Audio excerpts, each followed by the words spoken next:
Hey guys, all month long I've been putting up all gaming videos, which, the color computer made a very good computer to play with. But that begs the question, was it more than a toy? Well, a lot of that depends on whether you were, especially in the early days, only dealing with Radio Shack, or if you were had access to third-party companies such as advertised in Rainbow Magazine, which actually, from what I remember on Delphi when they discussed it, only the third-party developers could only reach about 10% of the market, which is why the color script set today that I'm typing in is the biggest selling word processor for the color computer. And it works barely. It uses inverse video because, of course, the color computer at the time didn't support lowercase. And I don't know why they changed the color set from your normal green to this orange and black, which is ugly as can be. I have used this thing a couple of times, but it was such a pain to use that I very, very seldom used it.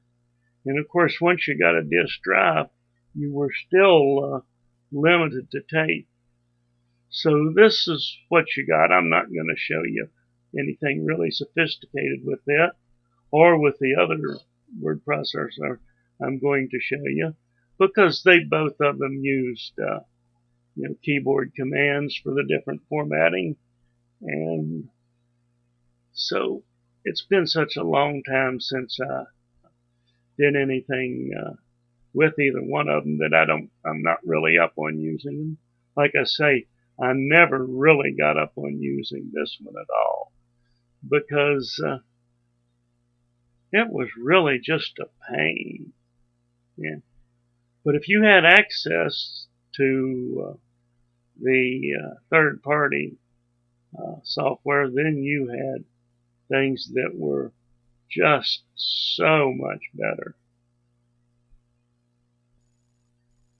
And then here we have Telewriter 64. This and Super Color Writer came out just about the same time. Super Color Writer later was changed to VIP Writer, just renamed. I think Telewriter was slightly earlier.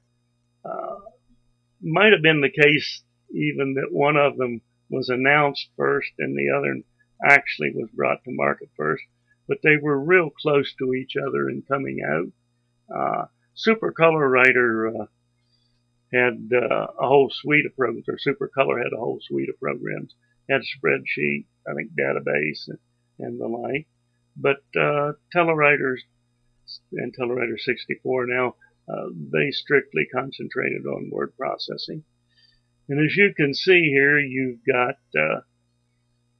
true lowercase. The trick that they used was to use the graphics scene, the graphics screen, and a graphic color font, or a graphic text font. And typically that was 51 characters on the screen. You could also set it for 64 characters or 85 characters.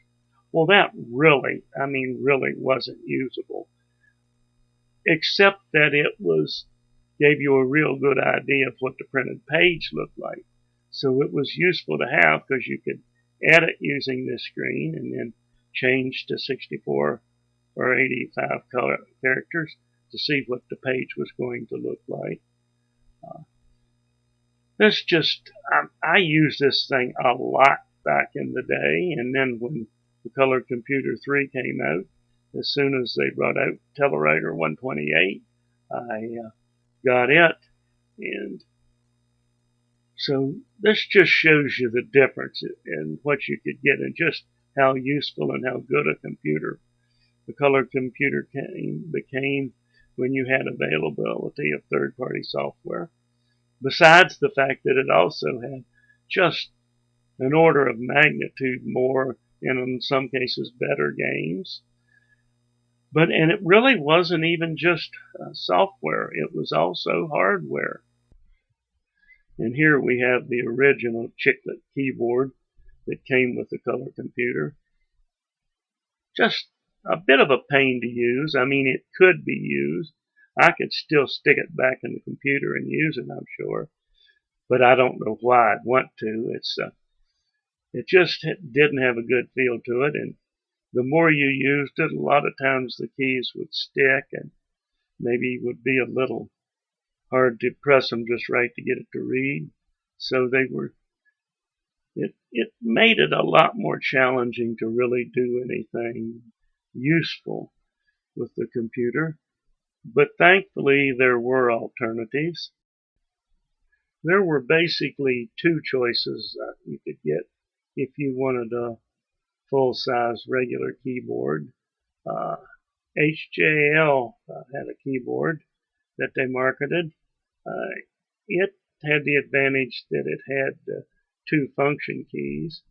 Not necessarily a huge advantage, since, of course, the color computer didn't have function keys on the stock keyboard, so very little software, if any, supported it. But you could, I'm sure, get uses for it in some programs. I chose to go with what you see here, the keyboard from Mark Data, because it was exactly matched the layout of the original keyboard. It was just wonderful to use. It just made all the difference in the world. And so if you had access to third-party hardware like this keyboard and third-party software like TeleWriter 64 instead of Color Script Set, I think it really made the difference between the color computer being a toy and a useful machine. So I hope you've enjoyed this video today, and hopefully I can continue to say, as always, more later.